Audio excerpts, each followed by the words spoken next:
aujourd'hui poursuivre notre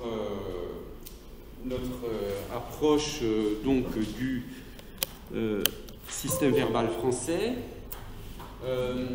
J'avais donc, je rappelle très rapidement qu'on a vu un peu les textes officiels pour l'enseignement de la grammaire, et j'avais commencé d'aborder cette deuxième partie sur les apports de la linguistique pour l'enseignement de la grammaire. Alors, je m'étais arrêté sur ces questions-là, qui étaient donc, c'était le deuxième point, outre la question de la catégorisation, je n'y reviens pas, hein, j'avais tenu à vous montrer de manière très insistante et très forte que les capacités intellectuelles cognitives qu'on demande à des personnes lorsqu'on leur enseigne de la grammaire, ce sont principalement des capacités de catégorisation, catégoriser des mots, des groupes de mots en termes de fonction ou de nature. Alors, les points très importants pour comprendre ce que ça signifie le système de la langue. Quand on dit système, c'est pas juste pour un autre mot pour dire la langue. Quand on dit le système de la langue, c'est vraiment pour signifier qu'il y a dans la langue une sorte d'organisation, des hiérarchies, etc., qu'il faut comprendre. Sinon, on ne comprend pas le système. On comprend des éléments, éventuellement, mais on ne comprend pas le système. Alors, la première chose pour comprendre ce système, et ça, on l'a vu la semaine dernière, voilà, qu'est-ce qui se passe là tout d'un coup? Alors, attendez, je redémarre.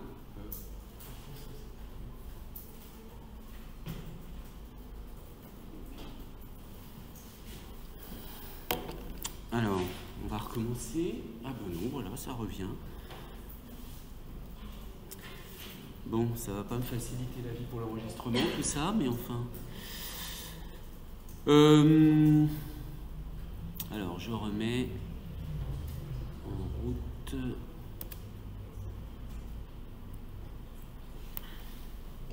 Voilà, pour l'enregistrement, en fait, quand il y a des problèmes avec le logiciel OBS avec lequel j'enregistre, en fait, je mets une diapositive fixe et je l'accompagne de l'enregistrement audio. Donc, dans ces cas-là, il faut suivre soi-même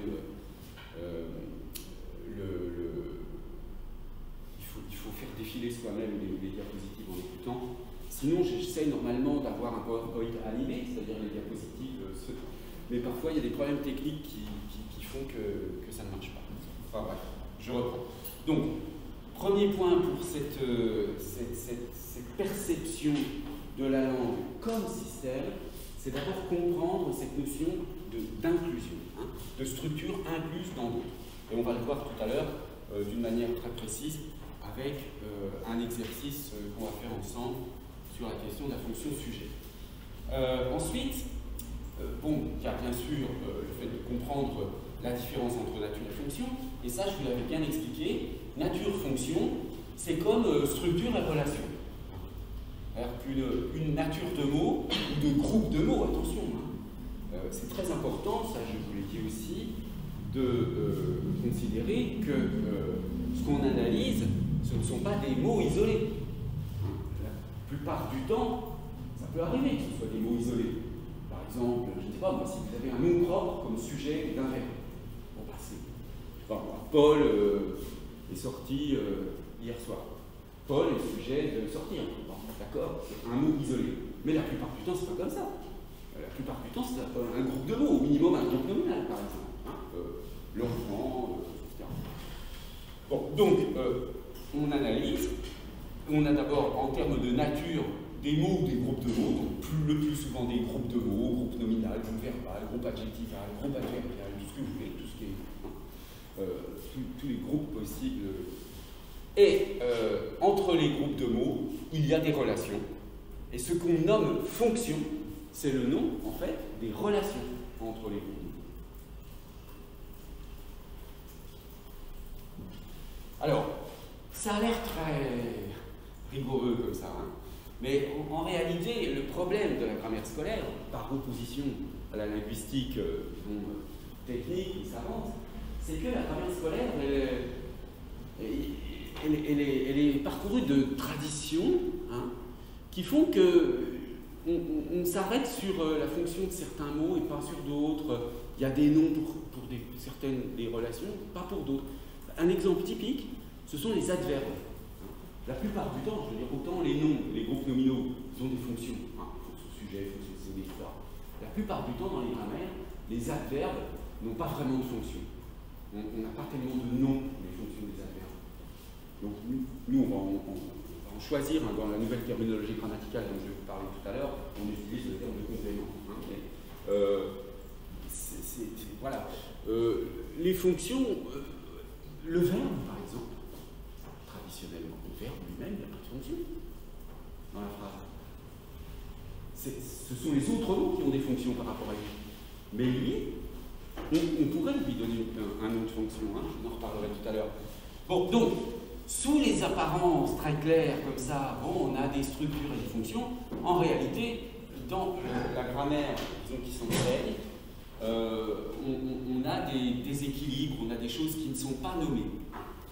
Bon, mais enfin, l'important est de bien reconnaître que, en effet, c'est une autre façon de visualiser ces relations d'inclusion entre les membres. C'est cela qu'on comprend. C'est ça un premier aspect du système de la langue, c'est quand on produit des phrases, et bien ces phrases sont structurées par des relations d'inclusion. J'avais utilisé aussi la semaine dernière cette métaphore des boîtes. Vous avez des boîtes et à l'intérieur d'autres boîtes qui elles-mêmes contiennent des boîtes, etc. Donc, ce qui est important, c'est d'analyser les constituants plutôt que les groupes. Alors, voyons maintenant la question de la hiérarchie des fonctions. Parce que quand je vous ai donné cette liste-là, qu'on a déjà vu plusieurs fois, de ce qui est le bagage grammatical minimum, une trentaine de notions, bagage minimal en grammaire. Vous avez une liste de fonctions. Mais c'est une liste de fonctions. Ces fonctions, elles ne sont pas hiérarchisées, elles ne sont pas mises en relation les unes avec les autres. Donc si vous comprenez simplement ces fonctions comme étant voilà, un paquet, un tas, une liste de fonctions, il y a quelque chose qui vous échappe complètement en réalité. Donc il faut avoir à l'esprit qu'il y a vraiment des hiérarchies. Alors, la hiérarchisation, elle commence par, en fait, mettre au premier plan l'analyse de la phrase. On commence par la phrase. C'est la phrase le point de départ de l'analyse. Et la phrase,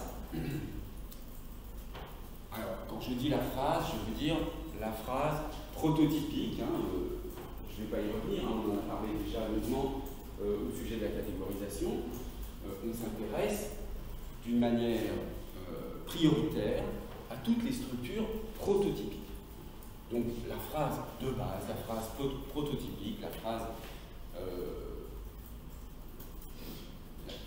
je dirais pas la plus courante, c'est pas forcément le cas, mais en tout cas la phrase qui convient bien à l'analyse grammaticale.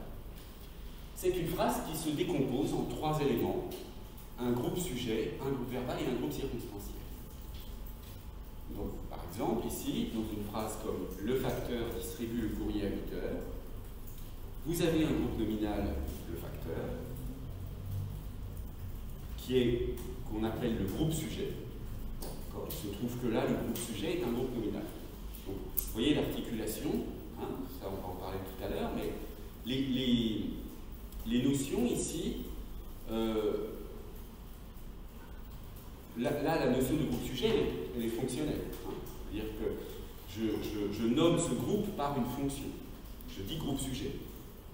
Mais ce groupe sujet, là, il se trouve dans ma phrase que c'est un groupe nominal, mais ça pourrait être autre chose. Ça pourrait être un pronom, par exemple. Il distribue le courrier. D'accord ? Mais pour fixer, si vous voulez, les possibilités et pour que tout le monde enseigne à peu près la même chose, on nomme groupe sujet le premier élément de la phrase. Le deuxième élément, on le nomme groupe verbal. Donc c'est le verbe avec ses compléments, son ou ses compléments, distribue le courrier. Et le troisième élément, c'est le groupe circonstanciel. Donc on a une formule de la phrase qui est la suivante et qui est facile à retenir, même pour des enfants, je veux dire. Donc la phrase P, c'est un groupe sujet plus un groupe verbal plus, alors on le met entre parenthèses, on verra ça, mais un groupe circonstanciel qui n'est pas obligatoire, qui est facultatif. Parce qu'évidemment, si vous voulez, je peux très bien obtenir une phrase correcte en disant le facteur distribue le courrier. Donc à 8 heures, je peux le supprimer sans difficulté, mais en revanche, je ne peux pas supprimer le groupe sujet. Hein, ça donne distribue le courrier à 8 heures, ça ne va pas du tout, sauf si vous réinterprétez le verbe en une espèce d'impératif, en un impératif. Et puis vous ne pouvez pas non plus supprimer le groupe verbal, hein, sinon ça donnerait la phrase le facteur à 8 heures, ce qui n'est pas une phrase correcte. Alors, il y a évidemment un petit problème apparent dans cette description, c'est que les éléments sont tantôt nommés par une fonction, hein, groupe sujet, groupe circonstanciel, et puis le groupe verbal, il est nommé par sa nature. Donc, bon, on pourrait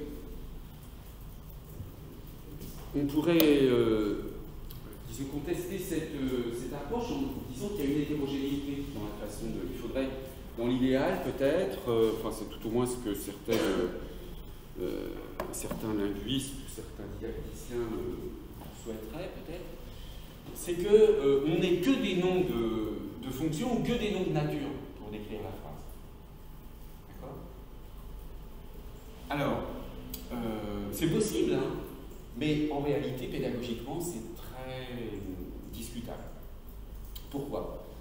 Parce que vous pouvez donner des noms de nature. D'ailleurs, moi je fais un livre dans lequel on fait comme ça un livre d'exercice de linguistique, mais qui n'est pas fait pour l'enseignement de la grammaire à l'école, qui est fait plutôt pour l'enseignement de la linguistique aux étudiants, où on dit que la phrase, c'est un groupe nominal, un groupe verbal et un groupe prépositionnel. Hein, pourquoi? Un groupe nominal. Donc là, ça marche, vous voyez, j'ai que des noms de nature. Groupe nominal, groupe verbal, groupe prépositionnel. Mais c'est compliqué, groupe nominal, parce qu'en fait, quand on dit groupe nominal, parce que le sujet le plus prototypique, c'est un groupe nominal. Mais quand vous avez « il distribue le courrier », vous êtes obligé de dire que « il » c'est un groupe nominal. Alors que, bon, c'est un pronom, c'est pas du tout un groupe nominal. Donc ça suppose une double interprétation du groupe nominal, et pareil pour le groupe prépositionnel. Parce que vous avez le groupe prépositionnel, il représente le complément circonstanciel. Alors c'est vrai qu'à 8 heures, c'est un groupe prépositionnel, on pourrait très bien dire ça, hein, et en considérant, encore une fois, comme avec le même raisonnement que j'ai fait pour le groupe nominal, que le groupe prépositionnel, c'est le groupe circonstanciel le plus prototypique. Donc je nomme par la nature la plus prototypique, cette fonction. Bon, mais ça demande quand même une gymnastique de l'esprit un peu compliquée, quand on a par exemple une proposition subordonnée circonstancielle, de dire que c'est un groupe nominal prépositionnel. Bon, donc la dénomination par la nature est possible, mais elle oblige à une double interprétation des symboles GL et des symboles GL et GLP, hein, ou syntagme nominale, syntagme prépositionnelle. Double interprétation parce que GL signifie à la fois groupe nominal et groupe sujet. Autant le nommer directement groupe sujet. Alors, maintenant, si on essayait de tout aligner en termes de fonction, ben, le problème c'est que le groupe verbal, il n'a pas de fonction, comme je vous l'ai dit tout à l'heure, le verbe, il n'a pas de fonction, le groupe verbal n'a pas de fonction dans la terminologie traditionnelle. Alors certains ont voulu à un moment donné introduire la notion de prédicat comme étant la fonction du verbe. Et comme ça, on aurait pu dire la phrase c'est groupe sujet, prédicat, groupe circonstanciel. Ou alors sujet, prédicat, complément circonstanciel. Complément de phrase, pas n'importe quoi. D'accord? Alors le problème de prédicat, de dire que le verbe il a pour fonction prédicat, c'est possible linguistiquement, ça ne pose aucun problème. Hein. C'est d'ailleurs tout à fait classique comme analyse. Mais ça pose un problème pédagogique parce que, si vous voulez, le concept de fonction, il est utilisé scolairement parce que les mots ont des fonctions qui varient. C'est-à-dire qu'un groupe nominal, il peut être de fonction sujet, de fonction COD, de fonction... Bon, c'est pour ça qu'on peut faire des exercices en disant quelle est la fonction des groupes nominaux dans ce texte. Bon. Mais si vous dites que le verbe il est de fonction prédicat, ben, le verbe il est toujours une fonction prédicat. Je veux dire, ça se superposent complètement, il n'y a jamais de verbe qui n'est pas de fonction prédicale. Par contre, il arrive, mais ce sont des phrases atypiques, que des prédicats ne soient pas des verbes. Par exemple, dans des phrases qu'on appelle averbales, si vous dites excellent ce rôti, il n'y a pas de verbe. Et en fait, ça veut dire ce rôti est excellent. Donc en fait, c'est excellent le prédicat. Donc, dans des phrases averbales, qui sont des phrases totalement atypiques, on peut avoir besoin de la notion. Donc on l'utilisera à ce moment-là. Mais d'une manière générale, si vous voulez, introduire la notion de prédicat comme étant un paramètre basique de l'analyse grammaticale, ça pose quand même un problème. Oui, vous aviez une question. Quand vous dites atypique. Atypique, ça veut dire non prototypique. D'accord. Ça veut dire. Parce que ça se dit excellent ce rôti. C'est une chose qui se dit normalement, mais c'est atypique dans le sens de non prototypique. C'est ça, voilà. Merci. Atypique dans le sens de non prototypique. Donc l'alignement de la description en termes de fonction, elle pose le problème de d'attribuer au verbe en général la fonction prédicale. Vous ne pouvez pas faire un exercice en disant aux élèves dites la fonction des verbes dans ce texte, parce que de toute façon ils sont tous, avant même qu'on regarde, ils sont tous prédits. Donc si on faisait ça, je pense que ça déstabiliserait un petit peu le concept de fonction. Donc il est préférable de se contenter de cette description qui est hétérogène. Cette hétérogénéité ne pose aucun problème, à mon avis, du point de vue pédagogique. Elle pose peut-être des problèmes pour des théoriciens qui veulent exiger des choses très homogènes, mais du point de vue pédagogique, ça ne pose aucun problème. Elle est utilisée dans beaucoup de classes, etc. Ça a été utilisé et ça marche très bien. Bon, le groupe circonstanciel, il est appelé aussi autrement. Hein, on peut l'appeler complément de phrase. Il y a plusieurs dénominations possibles. Il n'y a pas de dénomination préférée. Il peut y avoir peut-être des dénominations très maladroites, mais qu'on parle de complément circonstanciel ou de complément de phrase, ça revient strictement au même du point de vue de l'analyse grammaticale pour les élèves. Il n'y a pas une dénomination qui faciliterait l'enseignement. Vous voyez, ça c'est complètement une vision de l'esprit de croire ça. Par contre, ce qu'il faut, et c'est pour ça qu'on a besoin d'être rigoureux dans la terminologie grammaticale, ce qu'il faut, c'est que les élèves apprennent la même chose avec tous les professeurs. C'est-à-dire que les mêmes mots ne changent pas de nom quand on change de professeur. Vous voyez, donc, ce qu'il faut éviter, c'est qu'un élève, tantôt, on lui dise ça c'est un groupe circonstanciel, tantôt c'est un complément de phrase, tantôt c'est un groupe non essentiel. Bref, on change tout le temps la dénomination, là ça perd complètement les élèves. Hein. C'est pour ça qu'on a développé une terminologie grammaticale dont je parlerai dans un instant. Donc, on a cette structure de base qui est la phrase. Première boîte, si vous voulez, la boîte de départ, c'est la phrase qui contient trois autres boîtes. La boîte groupe sujet, la boîte groupe verbal, la boîte éventuellement groupe circonstanciel. Donc, elle contient deux ou trois autres boîtes. Ensuite, on analyse le groupe verbal. On ouvre la boîte groupe verbal et on regarde combien il y a de boîtes à l'intérieur. Alors, donc quand on analyse la phrase, on n'analyse pas d'abord le verbe isolément. Hein. Bien sûr, on peut reconnaître le verbe, c'est en principe assez facile, puisque, comme je vous disais, il suffit de dire aux élèves que le verbe, c'est le mot qui se conjugue. Mais quand on analyse la phrase, on analyse le verbe et ses compléments comme un tout. Hein. Alors, il y a une première distinction qui se fait entre le groupe verbal à complément d'objet et puis le groupe verbal attributif. Hein. Traditionnellement, là aussi, du point de vue linguistique, c'est critiquable, mais l'attribut n'est pas vraiment un complément. Et puis, on va classer, là je vous les montre rapidement, hein, mais on va revenir en détail sur l'analyse, on va revenir plus tard en détail sur l'analyse du groupe verbal. C'est simplement pour vous montrer un petit peu la hiérarchie des fonctions. Donc, dans le groupe verbal, on va distinguer différentes structures. On va distinguer le cas où le groupe verbal est réduit au verbe. Hein. Par exemple, le facteur travail, le facteur dort, le facteur parle. On va examiner le cas où dans le groupe verbal, j'ai un verbe et un groupe nominal. Distribue le courrier. Hein. Verbe et groupe nominal, le courrier. Le cas où c'est un groupe nominal prépositionnel. Le facteur parle à son collègue, etc. etc. Hein. Donc, toutes ces notions, elles me permettent de décomposer cette boîte groupe verbal en une, deux ou trois autres boîtes qui elles-mêmes vont contenir des choses. Alors, les notions de transitif, intransitif, etc., elles sont un peu plus abstraites, donc on peut les introduire après.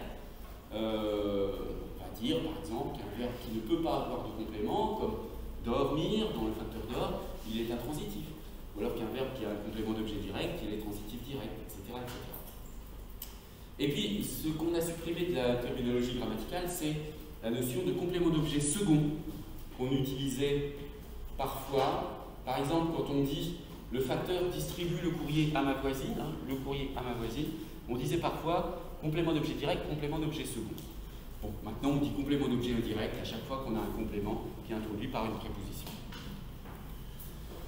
Alors, quant à l'analyse du groupe nominal, eh bien, là on va distinguer bien sûr entre la fonction qui est variable du groupe nominal et sa structure. Là, on parle pour l'instant du groupe nominal sujet. Mais ce que je vais dire là vaut pour le groupe nominal, quelle que soit sa fonction.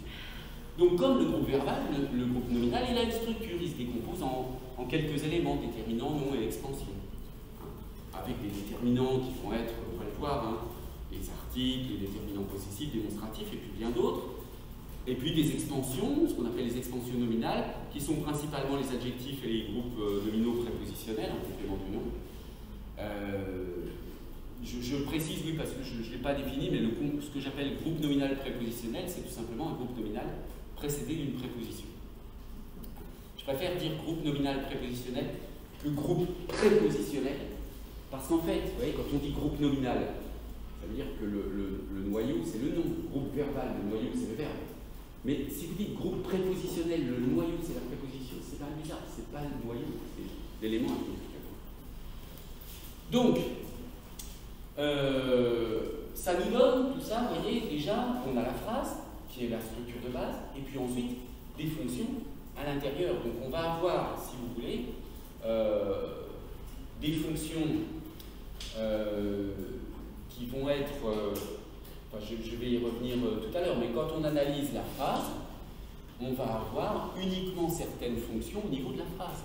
Au niveau de la phrase, si vous voulez, seule la fonction sujet et la fonction circonstancielle va être pertinente. Donc, ces deux fonctions, sujet et circonstancielle, elles ne sont pas sur le même plan que les autres. Les fonctions sujet et complément circonstanciel sont les seules fonctions possibles quand vous considérez la structure phrase. C'est ça comprendre la hiérarchie des fonctions. C'est comprendre que sujet, complément circonstanciel, ça n'existe que au niveau de la phrase.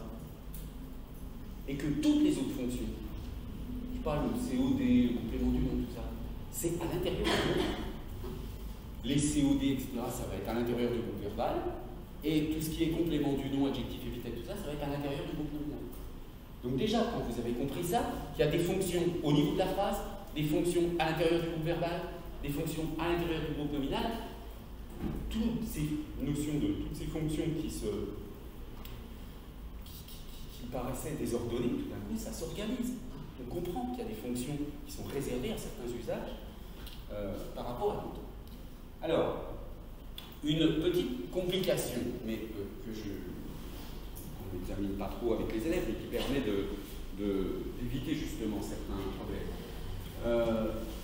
C'est ce rapport entre nature et fonction. En général, si vous voulez, on donne l'impression que quand on a un mot, quand on connaît sa nature, on sait comment il fonctionne. Par exemple, je pense, vous allez avoir un adjectif, vous savez que c'est votre adjectif, il va se rapporter à un nom, il va être l'épithète du nom, il va être l'attribut, etc. D'accord ? Donc c'est la nature du mot qui va déterminer sa fonction. C'est tout comme ça qu'on présente les choses.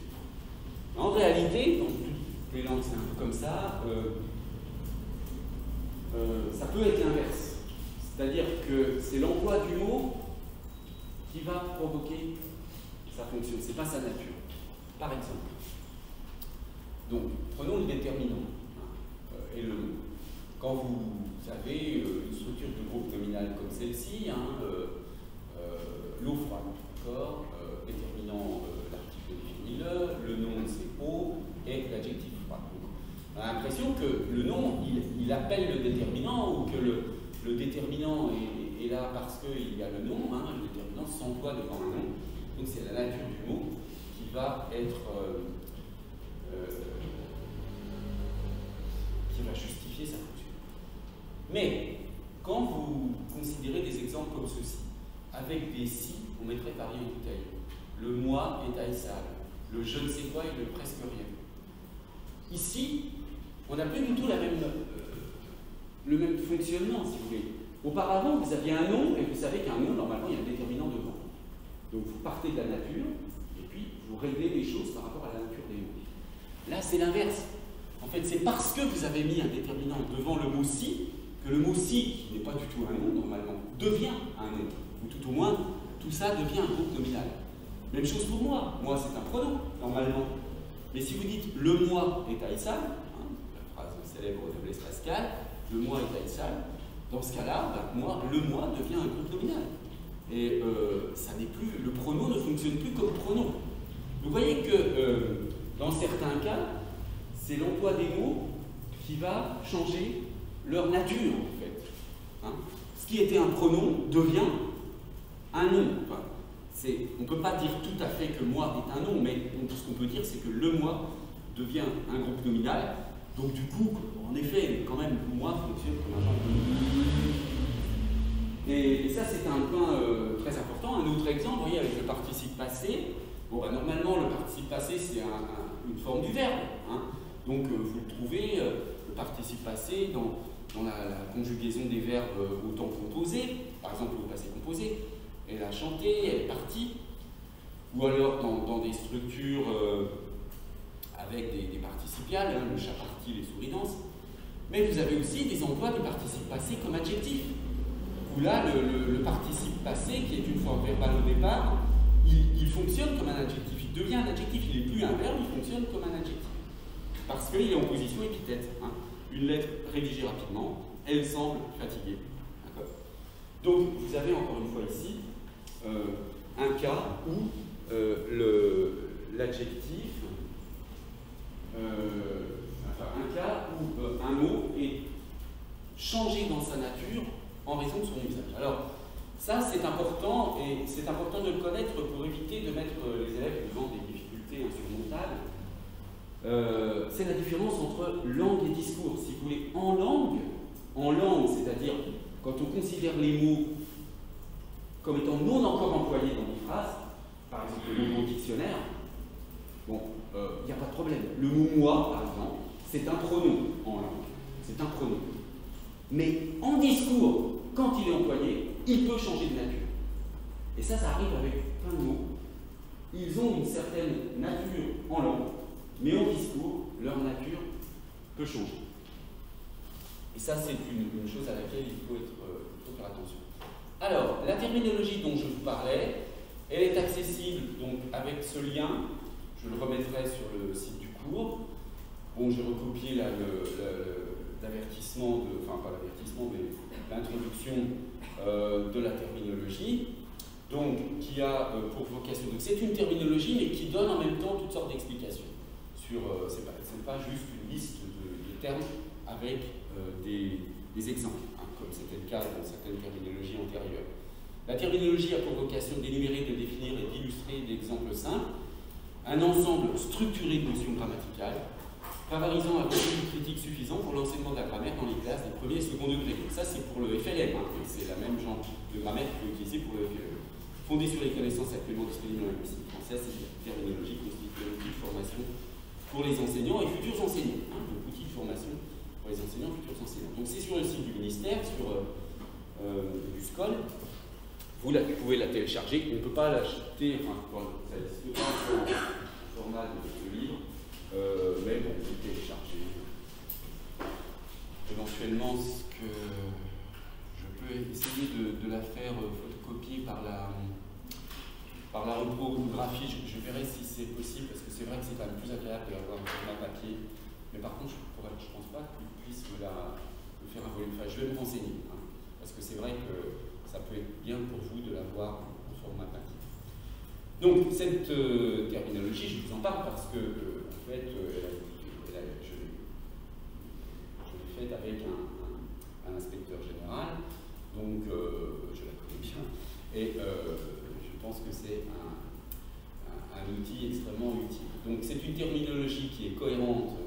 de l'école primaire jusqu'au lycée, parce qu'auparavant, en fait, en France, il y avait deux terminologies, une pour le primaire, une pour le lycée, ils se retrouvaient pas tout à fait.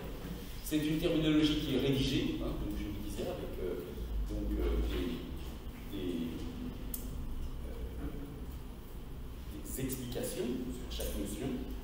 Et puis alors, l'originalité aussi, c'est que vous avez deux parties dans cette terminologie. Vous avez une première partie qui explique toutes les notions, mais d'une manière très simple, en une trentaine de pages, je crois,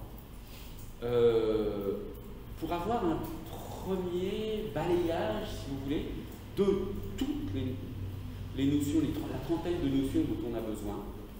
Elles sont expliquées, mais en ne retenant que les choses les plus importantes.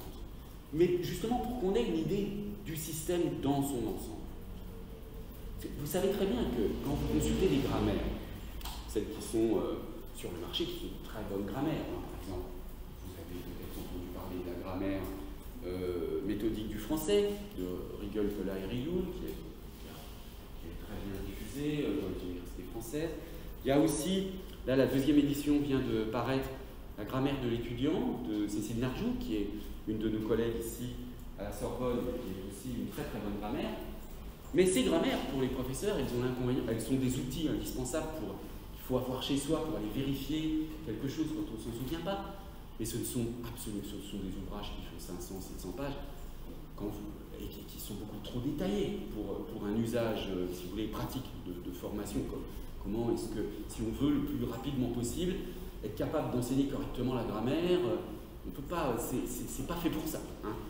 Et quand vous allez chercher n'importe quelle notion, par exemple, je ne sais pas moi, qu'est-ce que c'est qu'un sujet, qu'est-ce que c'est qu'un nom, vous avez tout de suite une quantité de détails, de descriptions pour n'importe quelle notion. Donc c'est très difficile de s'y retrouver. Alors que là, dans cette première partie de la terminologie, en une trentaine de pages, vous avez toute la grammaire française que vous pouvez lire en une heure. Bon, évidemment, il faut un peu plus d'une heure pour mémoriser et comprendre un peu, mais vous avez ça. Et ensuite, il y a une deuxième partie où on reprend tout depuis le début, mais expliqué de manière un peu plus détaillée. Mais évidemment, beaucoup moins détaillée que ne le font les grammaires déjà disponibles. Alors, on hiérarchise bien sûr les termes, les analyses, et un peu comme ce que je viens de vous expliquer pour les fonctions. On utilise ces présentations sous forme de formules qui sont, à mon avis, très faciles à mémoriser et très utiles. Hein, parce qu'au fond, des formules, il y en a très peu.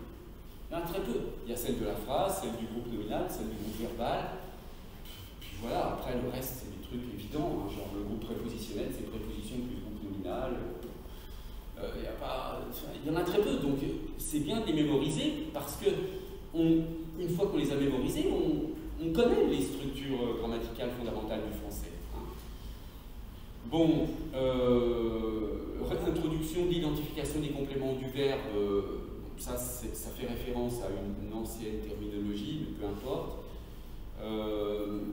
Parmi les innovations par rapport aux terminologies antérieures, il y a cette notion de groupe nominal prépositionnel. Auparavant, on disait groupe prépositionnel.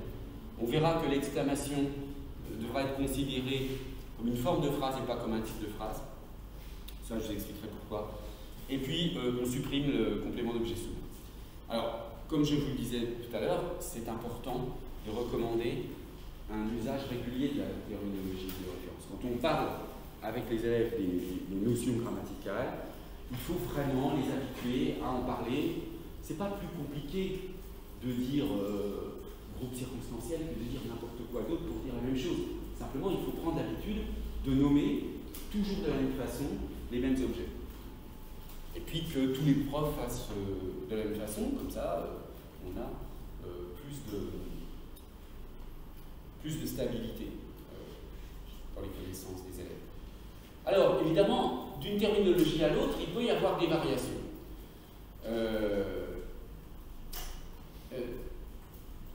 Il y a une première chose qu'il faut comprendre quand on s'intéresse, enfin, quand on s'interroge sur la question de la terminologie, c'est que la terminologie, elle ne peut jamais être complètement motivée. C'est-à-dire qu'on choisit des étiquettes, des noms, des dénominations, en fonction quand même très largement de ce qui se pratique, des habitudes. Hein. bouleverse pas complètement, c'est très difficile de bouleverser complètement les habitudes d'enseignement des professeurs, parce qu'au fond, cette terminologie, c'est comme une espèce de partie d'une langue grammaticale qui est pratiquée, etc. Donc, quand on dit, par exemple, le pronom, on a l'impression que le pronom, il remplace le nom, d'accord? Ça donne cette impression, mais il ne faut surtout pas l'interpréter de cette façon-là. Parce qu'en réalité, un pronom, la plupart du temps, il remplace un groupe nominal. Alors, évidemment, certains linguistes utilisent proforme, qui est beaucoup plus utile, beaucoup plus, comment dire, la notion de proforme, elle est extrêmement intéressante, elle est plus précise techniquement, mais elle est très inhabituelle dans l'enseignement scolaire, et c'est difficile, on pourra peut-être l'introduire un jour, mais en tout cas, pour l'instant, ce n'est pas le moment, et il est préférable d'être clair en disant que le pronom, ce n'est pas vraiment quelque chose qui remplace le nom. De même, quand on parle d'imparfait, de présent du subjonctif, ces notions de présent et d'imparfait n'ont plus vraiment de sens avec le subjonctif, parce que l'imparfait, ça désigne quelque chose, un temps qui est dans le passé, mais en fait, le subjonctif, il n'a pas de valeur temporelle, il n'a que des valeurs modales. Donc, quand on pense imparfait du subjonctif, on pourrait penser que c'est quelque chose qui va avoir lieu dans le passé, enfin, qui a eu lieu dans le passé. Mais c'est pas du tout ça. L'imparfait du subjonctif, c'est souvent pour exprimer un souhait qui ne peut pas se réaliser. Par exemple, fut-il intelligent, il ne réussira pas parce qu'il est paresseux. Vous voyez, c'est une hypothétique. C'est une phrase hypothétique et en même temps concessive, hypothético-concessive. Bref. Donc ça n'a pas du tout à voir avec le passé, c'est une hypothèse. Même chose pour le conditionnel. Le conditionnel, c'est pas toujours une condition. Bon. Donc, il faut se méfier. Les termes de la terminologie grammaticale, il ne faut pas les interpréter comme s'ils étaient motivés. Certains le sont un peu, mais ça n'est pas la règle générale. Et il faut admettre que ce sont globalement des dénominations assez largement arbitraires. Et puis par ailleurs, vous avez des variations dans la terminologie qui sont importantes et d'autres qui ne le sont pas du tout. Alors par exemple, dans l'histoire de la grammaire du français, à un moment donné, on a cessé de parler d'accusatif qui venait de la description du latin, parce qu'au début, bon, je ne vais pas faire toute l'histoire, mais on a fait de la grammaire française en calquant la grammaire du latin. Bon, donc, au lieu de parler de COD, on parlait d'accusatif. Et puis on s'est mis à un moment donné à parler de COD. Donc, c'est l'invention de cette notion de complément, et elle a changé, c'est quelque chose d'important, parce que ça montre qu'on n'est plus dans le même système de langue. Le terme d'accusatif, il vaut pour une langue à quart. Le français n'est plus une langue à quart. Quand on passe aussi de adjectifs à déterminants, autrefois on disait les adjectifs possessifs, adjectifs démonstratifs. Aujourd'hui on utilise déterminants possessifs, déterminants démonstratifs pour de très bonnes raisons. Parce que l'adjectif, il a des propriétés différentes. Bon. Donc il y a des variations comme ça qui sont importantes. Mais d'autres, par exemple, parler de désinence ou de terminaison pour une désinence verbale, par exemple, ça n'a pas d'enjeu théorique. Autant parler de désinence si tout le monde parle de désinence. Mais si vous parlez de terminaison, c'est pas très grave. Terminaison est parfois préférée, en tout cas dans les petites classes, parce qu'on entend terminer, c'est la fin du mot. Bon. Mais ça n'a aucun enjeu théorique. Et puis il y a d'autres variations qui ont une importance, mais qui n'est même pas forcément perçue par les professeurs ou les élèves. C'est-à-dire que, par exemple, dans le cas du conditionnel, le conditionnel est parfois considéré par certains professeurs comme un mode, au même titre que le mode indicatif, le mode subjonctif. En réalité, ça n'est pas du tout un mode, c'est un temps d'indicatif. Ça, il n'y a pas de discussion de linguisme sur ce sujet. Tout le monde est d'accord. Sauf qu'il y a des habitudes et les professeurs, au sont gênés si on parle de temps, peuvent être gênés si on parle de temps de l'indicatif pour le conditionnel. Là, c'est important la différence, hein, mais c'est important sur le plan de la crédibilité scientifique, sur le plan théorique. En réalité, dans les descriptions pour la classe, ça ne change pas grand-chose. Mais bon, c'est quand même faux. C'est comme, vous savez, on a appris à un moment donné que les dauphins n'étaient pas des poissons mais des mammifères. Bon, ça change quoi que les gens, que vos élèves disent que les dauphins sont des poissons parce qu'ils nagent? Bon, ça ne va pas changer grand-chose à leur vie. Hein. Bon, ben, on peut dire la même chose pour le conditionnel. On peut enseigner n'importe quoi, des trucs faux. Mais c'est faux. Bon, voilà.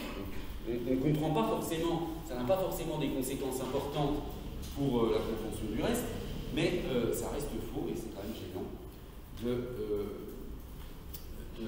de l'enseigner de cette façon. Alors, je conclus avec quelques recommandations. Donc, il faut d'abord assumer cette idée que quand on enseigne la grammaire, il faut vraiment avoir ça à l'esprit. Enseigner la grammaire, c'est quand même, au départ, enseigner la maîtrise d'une terminologie. On enseigne,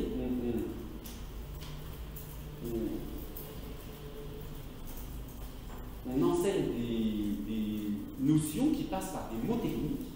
Ce sont des mots techniques. C'est une terminologie au sens vraiment sérieux du terme.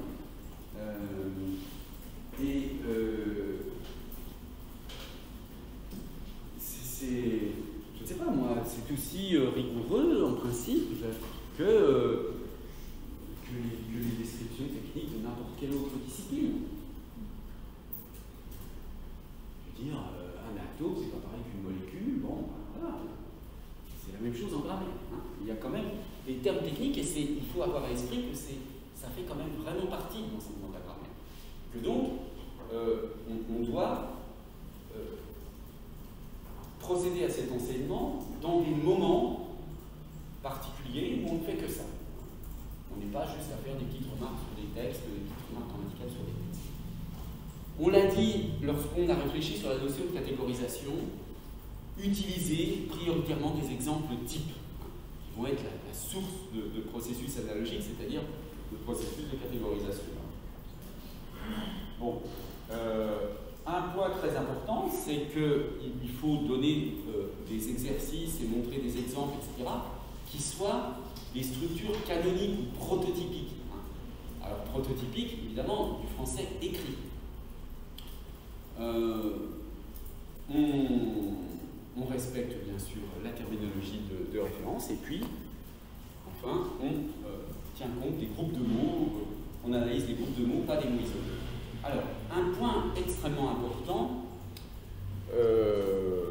pour achever cette réflexion, c'est que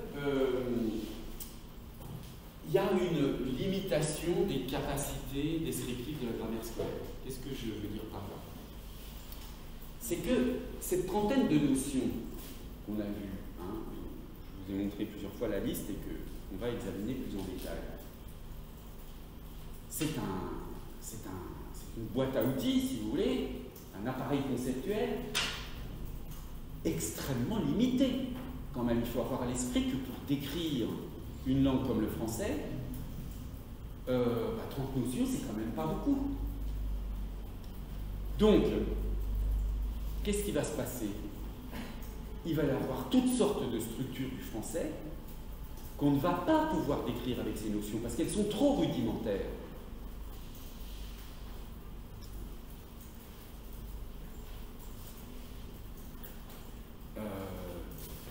Bon, vous pouvez, si je veux faire une analogie, faire toutes sortes de choses avec un marteau et un tournevis. Bon. Vous pouvez par exemple faire un trou dans un mur si le mur n'est pas trop dur. Mais si le mur est en béton, avec votre marteau et votre tournevis, vous aurez beau taper, vous ne pourrez pas faire un trou dedans. Il faut une perceuse. Bon, il faut un autre outil. Parce que les outils que vous avez ne sont pas assez performants pour faire ce que vous voulez faire. C'est exactement la même chose pour la grammaire scolaire. La grammaire scolaire, elle ne permet pas d'analyser n'importe quelle phrase du français. Elle ne permet d'analyser que certaines phrases. parce que c'est un appareil conceptuel descriptif qui est limité. D'accord ? Donc, quand on a compris ça, il faut évidemment en tirer les conséquences.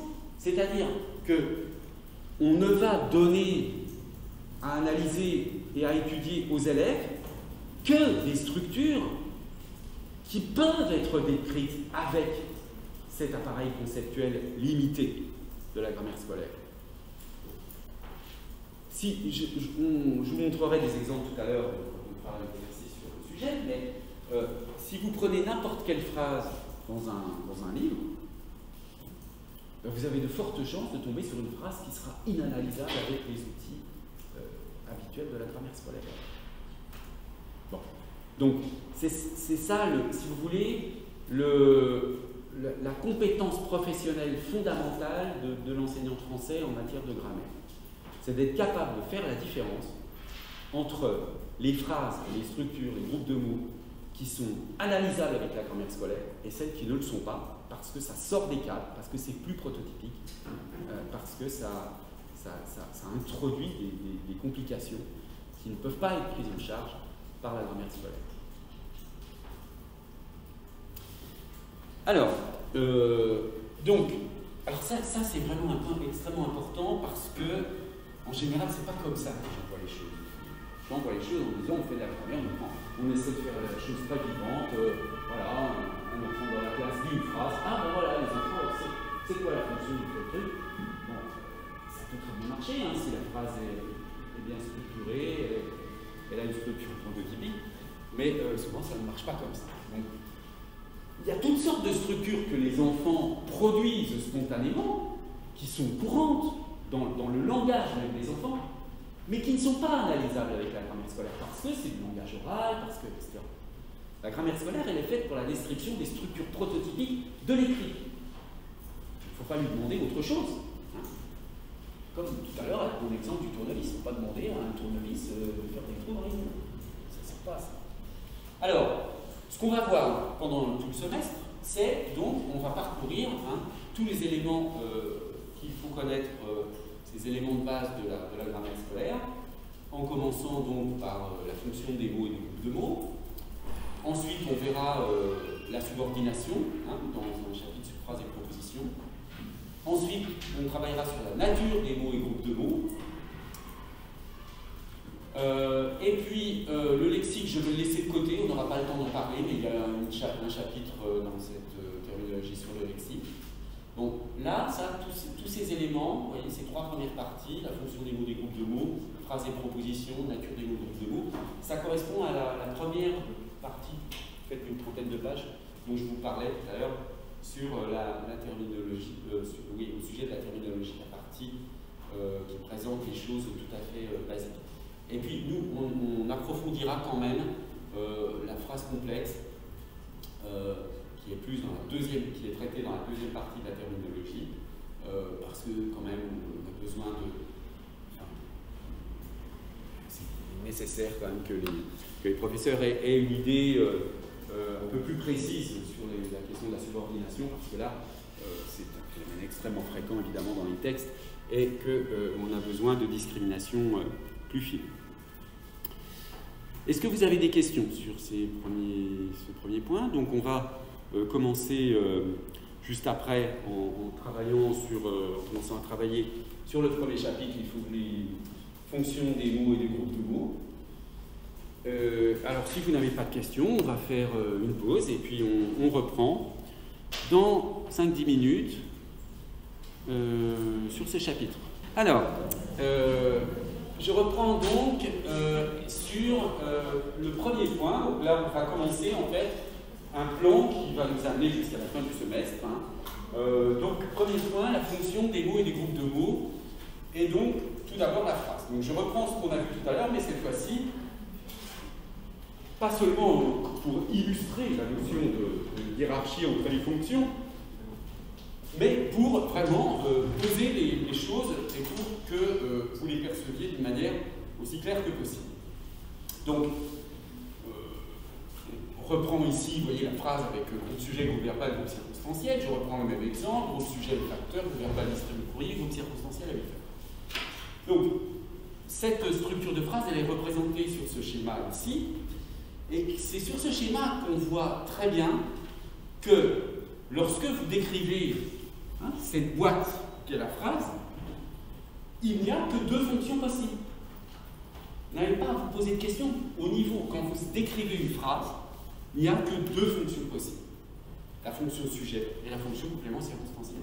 Il n'y a aucune autre fonction possible quand vous décrivez les premières structures à l'intérieur de la phrase.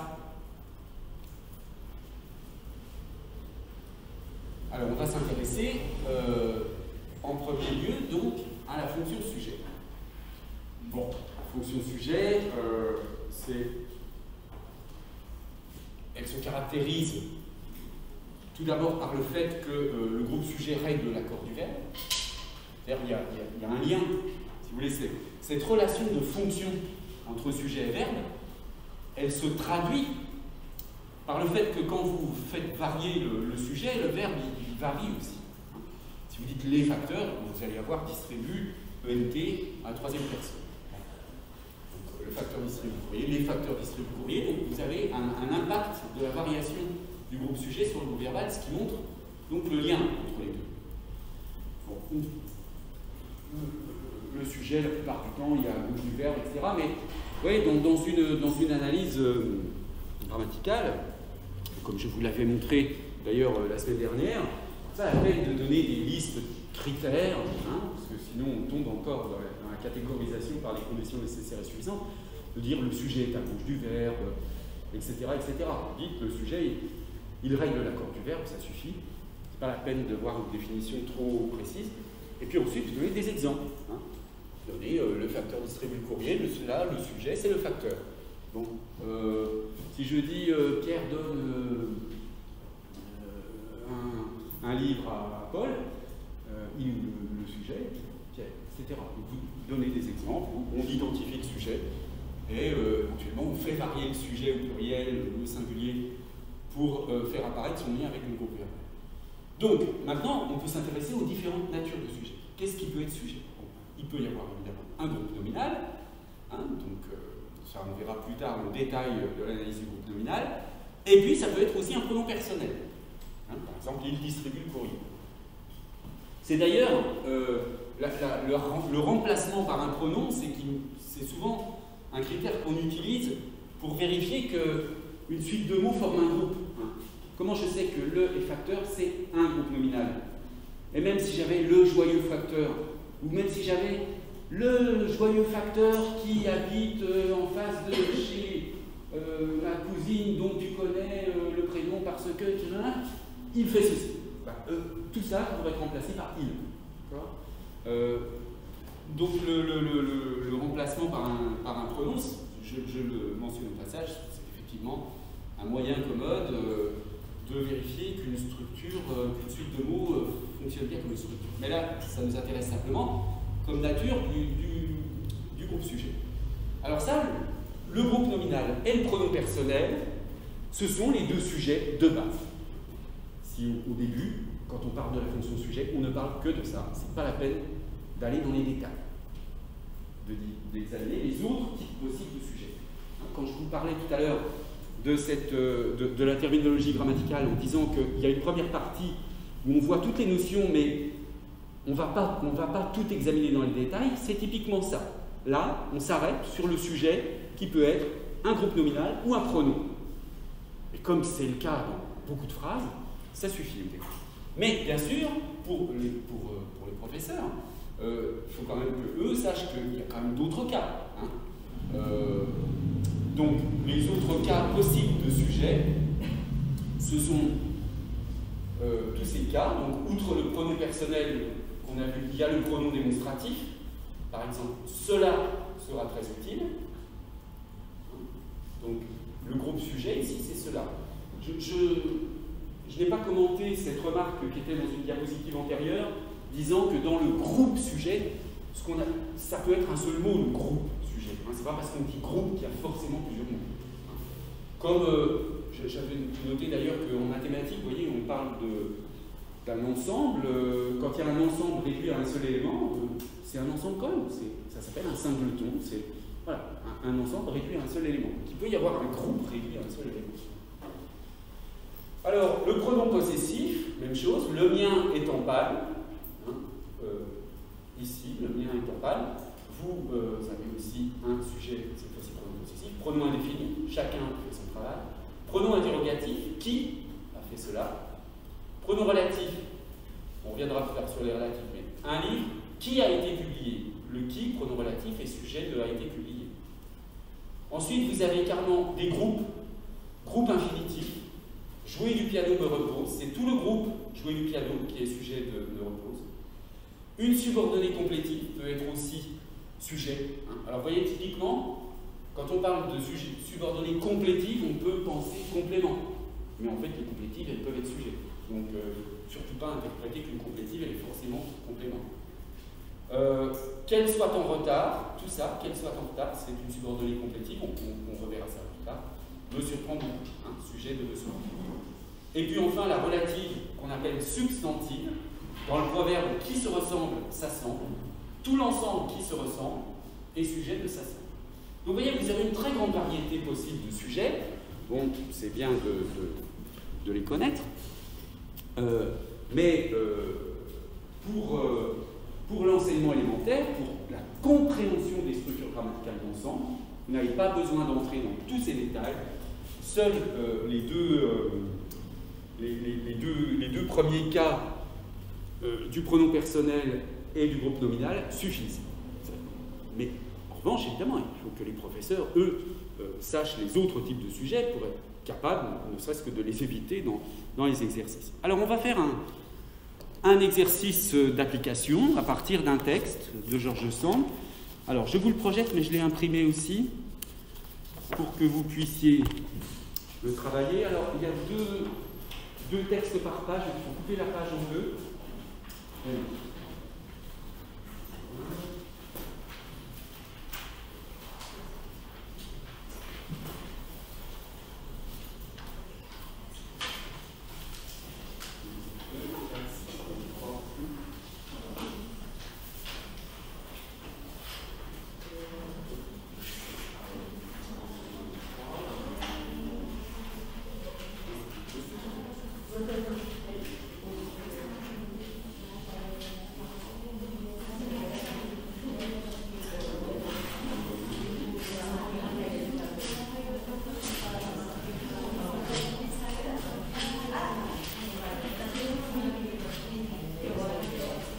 Bien, alors je vous laisse réfléchir et traiter cette question. Donc le but, c'est d'étudier la fonction sujet, c'est-à-dire donc de repérer tous les éléments qui ont la fonction sujet et de dire quelle est leur nature.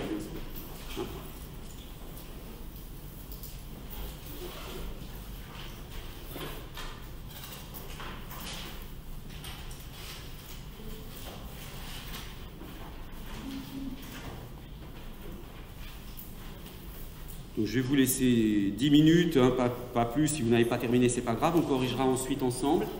Je vais en profiter du coup pour régler un petit problème administratif et je reviens.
Corriger cela, même si vous n'avez pas terminé, hein, c'est pas très grave. Alors, il faudrait que je reprenne. C'est pour que je m'habitue à connaître un petit peu vos prénoms. Je vais me refaire un petit plan rapide comme j'avais fait la dernière fois.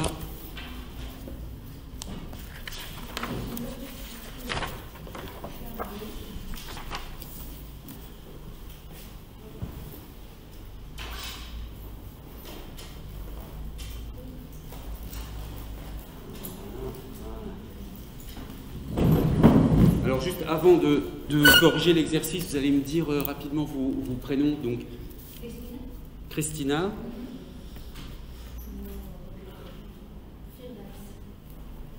Ça s'écrit W C. Donc ça se prononce Firdas. D'accord. Marie.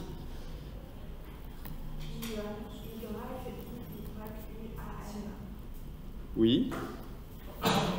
Pardon? Y-I. Oui. E-N. I-U-N. Ok. Oui, vous.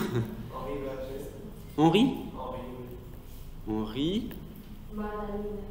Magdalena. Ok. Anna. D'accord. Non, je prends juste vos prénoms, c'est pour pouvoir vous interroger dans le cours. Irène. Laure. Camille. Camille, et derrière Camille Maria. Anna. Isabelle. Eva. Eduardo. Nina. Iris. Et Aude. Ok. Alors, donc, on va commencer. Commençons par vous, Aude. Qu'est-ce que vous voyez dans la première... Ah bon, j'ai déjà mis la réponse pour la première phrase. Il y a on, sujet de l'appel. D'accord? On qui est un pronom personnel. Pardon? Alors, oui, allez-y. Donc, pour la suite.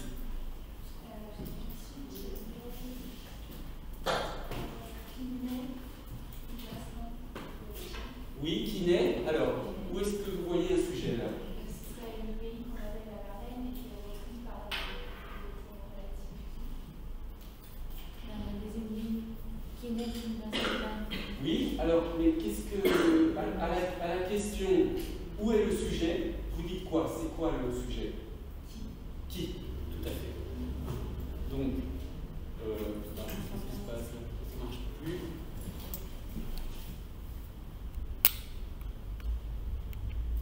Ah, d'accord. Voilà. Le fait que qui ait pour antécédent le pays qu'on appelle la Varenne, c'est juste, hein, c'est vrai que le pays qu'on appelle la Varenne est l'antécédent de qui? Mais la fonction sujet, elle est assurée par le pronom relatif qui. Donc ici, c'est un pronom relatif qui est sujet du verbe être. Alors, ensuite, Iris.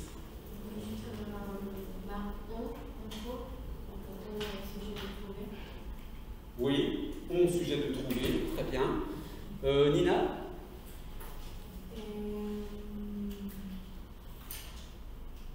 Moi, je n'ai rien mis jusqu'à la prochaine phrase. Oui, c'est-à-dire les arbres séculaires. Ah, vous avez oublié quand même. Qu'est-ce que voilà, hein? On ne découvre. D'accord. Donc, vous aviez repéré à partir de les arbres séculaires. Oui. Donc, qu'est-ce que vous mettez là comme sujet? Et les arbres séculaires, et aussi oui, mais le qui. Alors, et essayez d'être clair. Conjuguer les arbres séculaires qui en groupe et les rejets. Et parce qu'il est alors, excusez-moi, ça doit être à cause du masque. Qu'est-ce qui est sujet de quoi dans cette phrase? les arbres séculaires. les arbres séculaires sont sujets de quoi?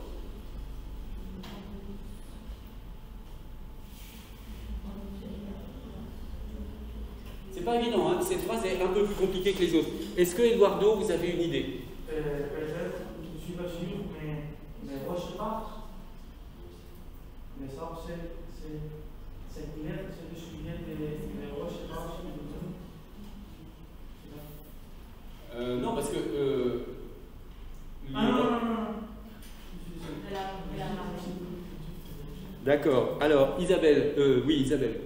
Je pense que c'est les arbres séculaires qui l'entourent et les roches et pas qui les dominent, c'est le sujet de l'environnement. Tout à fait. Hein, tout à fait. C'est ça la difficulté. Alors là, vous voyez, on est tout de suite dans la problématique des groupes. Hein. Ce sont des groupes qui jouent un rôle fonctionnel important. Et ici, il faut être capable de voir que dans cette phrase, les arbres séculaires qui l'entourent et les roches éparses qui le dominent l'ensevelissent dans une perpétuelle obscurité. Là, on a une première, donc on verra plus tard hein, les propositions, parce que là, il se trouve qu'on a une phrase avec plusieurs propositions. Et là, on a groupe sujet, groupe verbal. Hein. Groupe sujet, les arbres séculaires qui l'entourent et les roches éparses qui le dominent. Groupe verbal, l'ensevelissent dans une perpétuelle obscurité. Parce qu'après, on va avoir une autre structure de phrase. Donc, c'est bien ce groupe qu'il fallait repérer comme sujet de l'ensevelisse. Et dans ce groupe, vous avez qui sujet de l'entour? Le premier qui sujet de l'entour, donc qui a pour antécédent les arbres séculaires. Et le deuxième qui a pour antécédent les roches éparses, qui est sujet de dominer. D'accord? Donc on a bien un groupe sujet ici. Alors, la phrase suivante, Eva. Moi, je dis que le prochain sujet, c'est on peut franchir le distance. Ouais, alors, je suis d'accord, hein, c'est on. Mais alors, vous voyez qu'on a un problème, là, donc on sort là des structures prototypiques, on a c'est tout au plus si en plein milieu. Donc on a un verbe, c'est, bon, mais qui joue, on voit bien que cette structure ne joue pas un rôle de verbe, de noyau, de groupe verbal, etc. Hein, on verra un peu comment on l'analyse en termes de mise en relief, d'emphase, etc. Mais en tout cas, c'est quelque chose qui parasite l'analyse, qui complique. Hein. Et donc, il faudrait se débarrasser dans une analyse, enfin dans un exercice avec des élèves. Bon, Isabelle, je ne vous interroge pas parce que vous êtes déjà intervenue. Anna? Moi, je dis que le sujet de ce centre marin et ce triste castel, c'est la roche Montprat, c'est la roche Montprat. Alors attendez, vous en avez oublié avant, hein, dans la phrase précédente. On peut franchir. On en est là. On peut franchir le sentier abandonné. Qui? Voilà, hein, on a tout simplement le qui est sujet du verbe mener.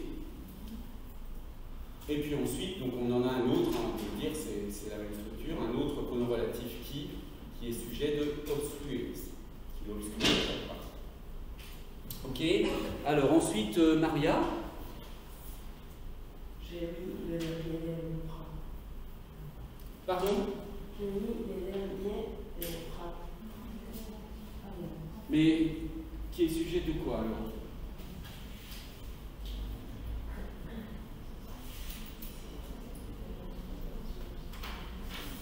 Et puis on en est là. Hein. Oui, c'est là. Alors, là il y a un problème aussi dans cette structure. C'est pour ça que je mets en vert quand c'est un petit peu embêtant. Ici, la structure prototypique serait ce sombre ravin et ce triste castel ce sombre ravin et ce triste castel est la roche Montprat. Oui. Et la phrase canonique ne serait pas la roche Montprat et le sombre ravin et le triste castel. Les deux seraient possibles. Hein. Mais ici, on a quand même en première position, on est quand même obligé d'accepter quand même cet ordre-là, parce que ce sombre ravin et ce triste Castel renvoient par anaphore à ce dont on a parlé auparavant. Donc c'est normal que ce soit en position sujet. Et simplement ici, le sujet, il est détaché en tête de phrase. Enfin, détaché, c'est pas il est détaché en tête de phrase, il est forcément détaché en tête de phrase, mais il est séparé avec avec le C apostrophe, qui est un des procédés d'emphase qui existent. Mais vous voyez, typiquement, ça pose un problème. Ça n'est pas une structure prototypique parce que si on devait dire quel est le sujet de est, ce serait C qui aurait pour antécédent ce qui précède, mais c'est bizarre. Donc en fait, ça ne doit pas s'analyser comme ça. Il faudrait enlever la structure emphatique pour retrouver la phrase de base, ce sombre ravin et ce triste Castel est la Roche-Maurois. Et à ce moment-là, on peut dire que c'est le groupe nominal, ce sombre ravin et ce triste Castel, qui est sujet de la Roche-Maurois. Mais en tout cas, ça pose un problème et c'est typiquement le genre de structure qu'il faudrait éviter dans un exercice sur les sujets. Alors, Henri, pour la suite. Le dernier des mots bras est le sujet de fille, relever la ceinture, etc. Alors, c'est pas tout à fait juste. En fille, non, mais ça, d'accord, sur la structure verbale, d'accord, c'est le verbe, mais c'est la délimitation du sujet. Oui? Je pense que c'est le dernier de mon bras à qui c'est protégé. Exactement. Le sujet ici, si on laisse de côté, j'y reviendrai, le il y a, c'est tout le groupe nominal. Le dernier des mots bras à qui cette propriété tomba en héritage, qui est sujet de faire.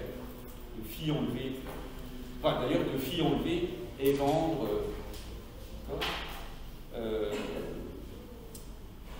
Donc, ici, dans cette phrase, on a d'abord le il y a. Vous voyez qu'on a à nouveau une structure d'emphase il n'y a pas longtemps que. La structure de base de la phrase serait le dernier des mots bras, fille enlevée, il n'y a pas longtemps. Mais là, il y a une mise en relief de il n'y a pas longtemps. Donc ça pose un problème dans l'analyse. Mais laissons-le de côté. On se retrouve avec un sujet ici du verbe enlever, et ce sujet, il contient lui-même une proposition relative, qui elle a un verbe tombé, qui a aussi un sujet. Donc vous voyez, on y reviendra évidemment lorsque on travaillera sur les subordonnés. Mais vous voyez intuitivement ici, dans cette structure de groupe nominal, c'est le groupe nominal sujet ici. Le dernier des mots bras à qui cette propriété tombe en héritage, c'est le groupe nominal sujet. Mais ce groupe nominal sujet, comme il contient une subordonnée, à l'intérieur du groupe nominal, il y a une autre structure phrase, avec groupe nominal, du verbal et circonstanciel. Vous voyez, c'est ça, ces structures d'emboîtement constantes qu'on a dans la grammaire. Alors, Magdalena. Bah, oui, vous avez déjà répondu tout à l'heure, pardon. Anna, j'ai essayé de faire parler tout le monde. Je ne suis pas sûre, mais je crois que le pronom il, c'est le sujet du verbe oui, très bien. Ça ne pose pas de difficulté particulière, vous avez raison. Il, c'est un pronom personnel, sujet de you. Donc là, on ne s'intéresse pas du tout aux hiérarchies vraiment entre les phrases. Mais vous voyez que dans une phrase au sens phrase graphique, vous voyez, la phrase, elle commence, la phrase graphique, c'est-à-dire qui commence par une majuscule et qui se termine par un point, comme on dit, elle est assez longue. Il n'y a pas longtemps que le dernier des mots-bras à qui cette propriété tomba en héritage, en fit enlever la toiture et vendre tous les bois de charpente, puis, comme s'il eût voulu donner un souffle à la mémoire de ses ancêtres, il fit jeter à terre le portail et vendre la tour du Nord, etc., etc. La phrase, elle va jusqu'à Viter. C'est une très longue phrase qui donc contient beaucoup de structure à l'intérieur. Très bien. Donc, Irène.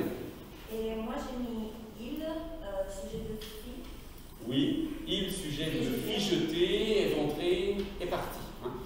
En fait, vous avez il qui est sujet de fille jetée et éventré qui est sur le même plan que jeté, ici, il fille jetée et une fille éventrée, mais aussi il partit.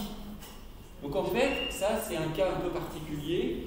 Vous avez parfois un seul sujet pour plusieurs verbes. Le sujet n'est pas forcément répété.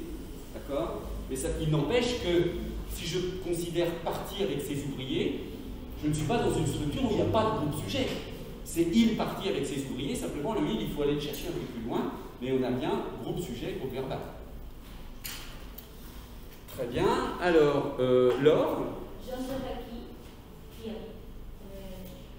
Pardon, excusez-moi, je n'ai pas compris. J'entrerai qui, le pronom, oui, c'est ça. Qui.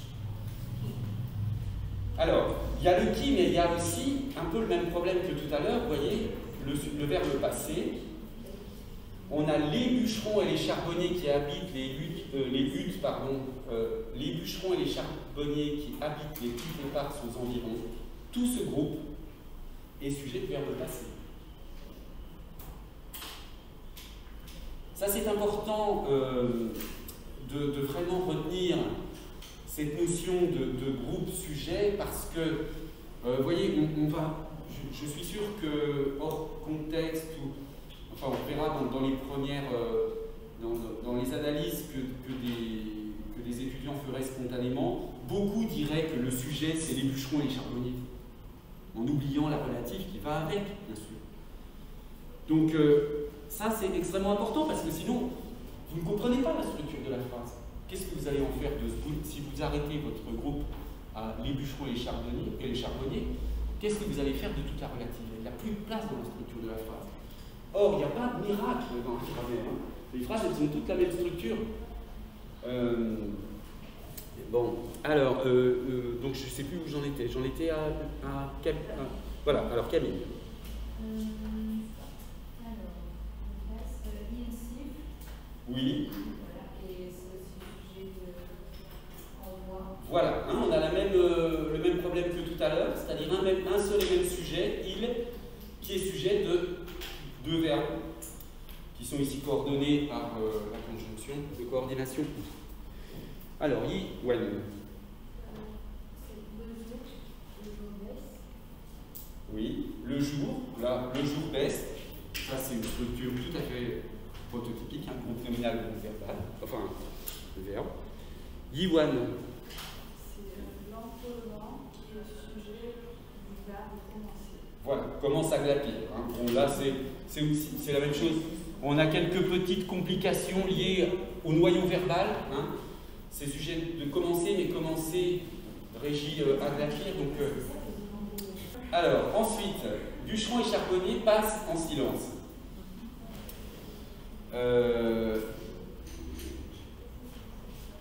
Donc, pardon, c'est moi qui ai donné la réponse du coup. Pour le verbe, l'occurrence suivante. Donc on a à nouveau un groupe qui est sujet de deux verbes, hein, bûcheron et charbonnier, sujet de passe et sujet de font un signe de croix. Alors j'en étais donc à Marie. Il reste qui au nom de la sujet verbe. Voilà. Et puis du coup, désolé pour Firdaus, Christina. Et alors vous êtes arrivé tout à l'heure quand je... Non, et c'était ici. Ah oui, mais alors je n'ai pas noté votre nom parce qu'au moment où j'ai... Comment c'est? Quel est votre prénom? Daoura. D-A-U-R-A. D'accord, ok, non mais je le note comme ça. Très bien. Bon, j'ai entendu... Ah bah oui, d'accord, il est 9h. Oui, dites-moi.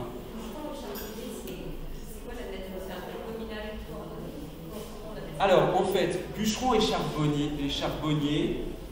on peut considérer que l'ensemble est un groupe nominal, hein, mais qui contient lui-même deux groupes nominaux réduits à des noms, et ces deux noms sont coordonnés. Donc là aussi, on n'est pas dans un groupe nominal tout à fait prototypique. De même que vous pouvez avoir un groupe nominal qui est sujet de plusieurs verbes, vous pouvez évidemment avoir plusieurs groupes nominaux coordonnés juxtaposés, qui sont plusieurs groupes nominaux qui sont sujets d'un seul et même verbe. Voilà, eh bien écoutez, on va s'arrêter sur cette correction, et puis on reprendra la semaine prochaine en avançant sur la description grammaticale. Merci de votre attention, et donc à la semaine prochaine.